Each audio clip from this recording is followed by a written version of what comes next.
नमस्कार, मी Amita Shinde news uncut मध्ये आपल्या सर्वांचं स्वागत करते। सुरुवात करूयात आजच्या टॉप 10 घडामोडींना। आगामी विधानसभा निवडणुकीत भाजपने 160 ते 170 जागा लढवण्याची रणनीती आखल्याची माहिती समोर आली आहे।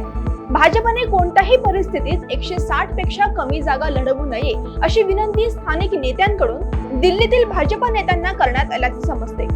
भाजपच्या महाराष्ट्रातील नेत्यांकडून विधानसभा निवडणुकीसाठी महायुतीच्या जागा वाटपाचा प्राथमिक फॉर्म्युलाही निश्चित करण्यात आलाय। त्यानुसार भाजपने 160 ते 170, शिंदे गटाने सुमारे 70 आणि उर्वरित 58 जागा अजित पवारांच्या राष्ट्रवादी काँग्रेस आणि इतर पक्षांना दिल्या जाव्यात, असंही भाजपमधील नेत्यांनी सुचवलं असल्याचा दावा सूत्रांनी केलाय। राज्यामध्ये सध्या विधान परिषद निवडणुकीची रणधुमाळी सुरू आहे। त्यामध्ये मतांचं गणित साध्य करण्यासाठी सर्वच पक्ष तयारीला लागले आहेत। त्यामुळे आमदार फोडाफोडीचं राजकारण पुन्हा होऊ शकतं याची धास्ती सर्वच पक्षांनी घेतली आहे। त्यामुळे भाजपसह शिवसेना, शिंदे गट, अजित पवारांचे राष्ट्रवादी आणि ठाकरे गटाने आपल्या आमदारांना थेट 5 स्टार हॉटेलमध्ये रवाना केलंय। त्यामध्ये भाजपचे आमदार ताज प्रेसिडेंट हॉटेलमध्ये, शिवसेना शिंदे गटाचे आमदार ताज लँड्स एंड मध्ये, तर अजित पवार यांचे आमदार ललित हॉटेलमध्ये आणि ठाकरे गटाचे आमदार हे परळीतील ITC ग्रँड सेंट्रल या हॉटेलमध्ये सध्या मुक्कामी आहेत। बीड मध्ये आज मनोज जरांगे पाटील यांची मराठा आरक्षण जनजागृती आणि शांतता रॅली निघणार आहे। बीड शहरातील डॉक्टर बाबासाहेब आंबेडकर चौकातून या रॅलीला सुरुवात होणार असून यापूर्वी वाहतुकीच्या अडथळ्यामुळे मनोज जरांगेंच्या सभेला पोलीस प्रशासनाकडून परवानगी नाकारण्यात आली होती।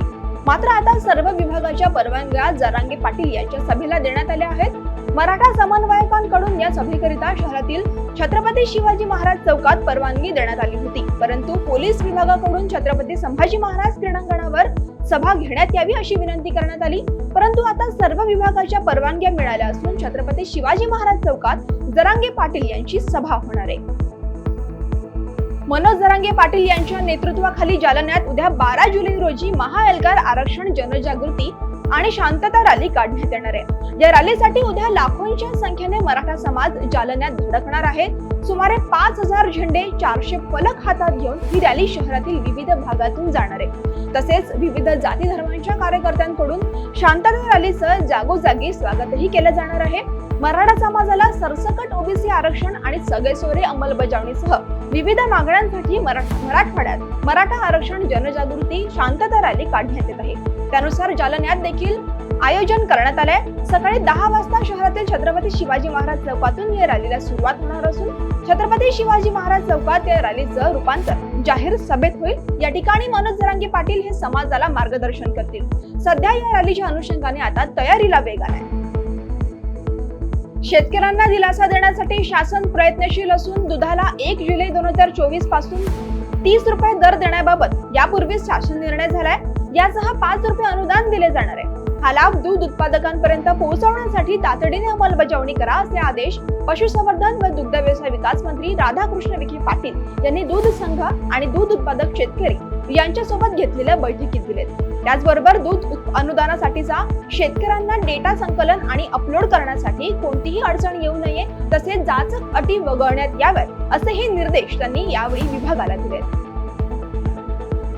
मुंबई गोवा हायवेवर आजपासून 3 दिवस वाहतूक बंद ठेवण्यात आली आहे। या हायवेवरील पुई येथील मैसदरा पुलाच्या कामाकरिता ही वाहतूक दिवसातून 4 तास बंद राहणार आहे।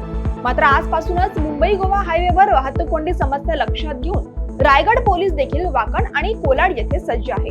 येत्या 13 जुलै पर्यंत हा महामार्ग दिवसातून 4 तास बंद राहणार असल्याने पुढील आणखी 2 दिवस प्रवाशांना वाहतूक कोंडीचा त्रास होऊ नये यासाठी पर्यायी मार्गाचा वापर करण्यासाठी मार्गाच्या मुख्य प्रवेशद्वारावर वाहतूक पोलीस देखील सज्ज असल्याचं पाहायला मिळतंय।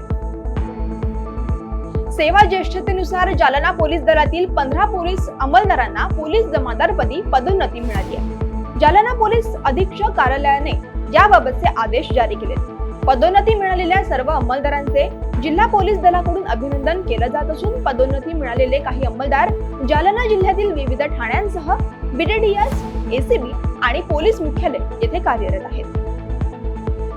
बीड तालुक्यातील बेलगाव येथील श्री क्षेत्र बेलेश्वर संस्थान मठाधिपती परमपूज्य महंत महादेव भारती आणि हरिभक्तपरायण शांतीब्रह्म तुकाराम महाराज भारती यांच्या मार्गदर्शनात बेलगाव येथील श्री गुरु ईश्वरबाबा भारती यांची पायी दिंडी क्षेत्र पंढरपूरकडे रवाना झाली आहे। वारकऱ्यांनी टाळ मृदंगांच्या गजरात तल्लीन होत ज्ञानबा तुकाराम असा गजर करत डोक्यावर तुळशी वृंदावन, हाती दिंडा पताका घेतलेले वारकरी अशा भक्तिमय वातावरणात आषाढी वारीसाठी दिंडी विठुरायाच्या भेटीला मार्गस्थ झाली आहे. बालाघाटावरील बेलेश्वर संस्थान प्रसिद्ध असून पायी दिंडी सोहळ्याचे हे दुसरे वर्ष आहे. दरम्यान शेकडो भाविकांनी दिंडीत सहभाग नोंदवलाय. युट्यूबर आणि बिग बॉस OTT 2 चा विजेता सिद्धार्थ यादव उर्फ एल्विश यादव याच्या अडचणींमध्ये पुन्हा वाढ होण्याची शक्यता आहे. रेव रेड पार्टीत सापाचे विष वापरल्याच्या प्रकरणाशी संबंधित मनी लॉन्ड्रिंग प्रकरणात ईडीनं एल्विश यादव याला चौकशीसाठी समन्स बजावलंय. एल्विशला 23 जुलै रोजी लखनौला चौकशीसाठी बोलवण्यात आलंय. यापूर्वी ईडीनं 8 जुलै रोजी नोटीस बजावली होती. मात्र एल्विशनं परदेशात असल्याचं कारण देऊन काही दिवसांचा कालावधी मागितला होता. हे प्रकरण रेव पार्ट्यांमध्ये नशा म्हणून सापाच्या विषाचा वापर करण्याशी संबंधित आहे. महाराष्ट्र रस्सीकेस असोसिएशन द्वारा 25व्या राज्यस्तरीय ज्युनियर सब ज्युनियर रस्सीकेस मुलींच्या स्पर्धा 20 ते 22 जुलै दरम्यान जालन्यात, तर मुलांच्या स्पर्धा 26 ते 28 जुलै दरम्यान गोंदिया येथे होत आहेत. त्या अनुषंगाने जालना जिल्ह्याचा संघ निवडण्यासाठी निवड चाचणीचं आयोजन 14 जुलै रोजी करण्यात आलं असून जालना जिल्हा परिषदेच्या निवासी क्रीडा प्रबोधिनी येथे सकाळी 8 वाजता निवड चाचणीला सुरुवात होणार आहे. दरम्यान इच्छुक खेळाडूंनी या निवड चाचणीमध्ये सहभाग नोंदवावा असं आवाहन जिल्हा क्रीडा विभागाकडून करण्यात आलंय. वेळ झाली आहे टॉप 10 घडामोडींमध्ये इथेच थांबण्याची. पाहत रहा न्यूज अन